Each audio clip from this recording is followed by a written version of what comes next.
فجر کی نماز قضا ہو جائے تو کب پڑھنی چاہیے؟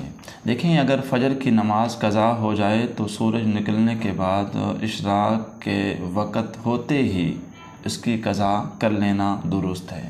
ہمیں نوافل میں، سنت میں، واجبات میں، فرض میں سستی نہیں دکھانی چاہیے۔ یہ نماز کی غفلت ہمیں گھیر لے گی، اس لیے فرائض میں جتنی جلدی ہو ہمیں اس کو قضا کر لینی چاہیے۔ اول تو یہ ہے کہ جتنے فرائض ہیں ہمیں وقت میں ہی ادا کرنے چاہیے۔ دوسری صورت یہ ہے کہ اسی دن کے زوال سے پہلے ادا کرنے کی صورت میں سنت بھی ادا کی جائیں گی، سنتیں بھی پڑھی جائیں گی۔ اور اگر اسی دن کے زوال کے بعد ہم فجر کی قضا کریں تو پھر سنتوں کی قضا نہیں کی جاتی۔ اگر ظہر تک بھی فجر کی قضا نہیں کی، جیسے انسان کی فجر کی نماز رہ گئی ہے تو اس نے زوال سے پہلے بھی، زوال کے بعد بھی اور ظہر تک بھی اس نے قضا نہیں کی فجر کی، تو قضا کر لینی چاہیے کہ غفلت نہ ہو۔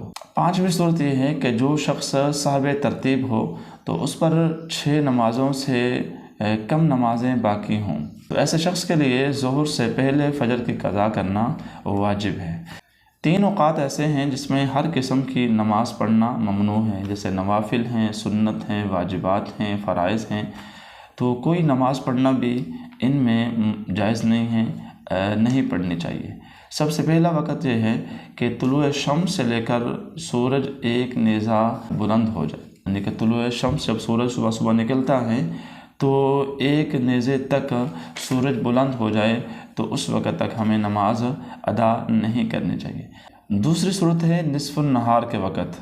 نصف النہار کے وقت ہمیں نماز نہیں ادا کرنی چاہیے، نصف النہار کے 5 منٹ پہلے اور 5 منٹ بعد میں، ٹھیک ہے؟ جیسے جب سورج یہ سر پہ آ جائے تو اس وقت نماز ہمیں نہیں پڑھنی چاہیے۔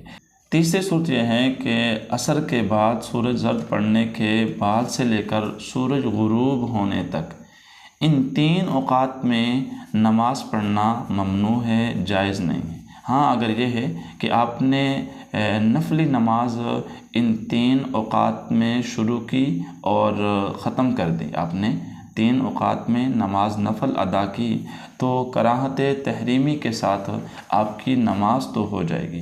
اور اس کے علاوہ اگر آپ فرائض پڑھتے ہیں، واجبات پڑھتے ہیں، تو ان نمازوں کا آپ کو اعادہ کرنا پڑے گا، وہ نمازیں آپ کو لٹانی پڑیں گی، اس لیے ان 3 اوقات میں نماز نہیں پڑھنی چاہیے۔ ہاں، یہ ہے کہ اگر آپ نے اسی دن کی عصر کی نماز آپ نے ایسے وقت میں شروع کی، یعنی آپ نے سورج غروب ہونے سے پہلے نماز شروع کی اور اسی دوران سورج غروب ہو گیا، تو کراہت کے ساتھ یہ عصر کی نماز ادا ہو جائے گی۔ لیکن اتنی تاخیر کرنا یہ اچھی چیز نہیں ہے۔ جیسے میں نے اوپر بات کی کہ عصر کی نماز ہو، فجر کی نماز ہو، ظہر کی نماز ہو یا کوئی بھی نماز ہو، تو ہمیں اس میں سستی نہیں دکھانی چاہیے، ہمیں اس میں جلدی سے اپنے تمام فرائض کو ادا کر لینا چاہیے۔ تو اللہ تعالیٰ مجھے اور آپ کو سب سے پہلے نماز اول وقت میں پڑھنے والا بنائے۔ اگر ہماری نمازیں رہ جاتی ہیں تو ہمیں کوشش کرنی چاہیے کہ ہم زوال سے پہلے، نہیں تو زوال کے بعد، بلکہ ظہر سے پہلے ہمیں ادا کر لینی چاہیے۔ اس کے علاوہ اگر نماز رہ جاتی ہے تو آپ کسی بھی وقت میں نماز ادا کر سکتے ہیں۔ اللہ تعالیٰ آپ کا حامی ناصر ہو، اللہ تعالیٰ آپ کی تمام عبادات کو قبول فرمائے۔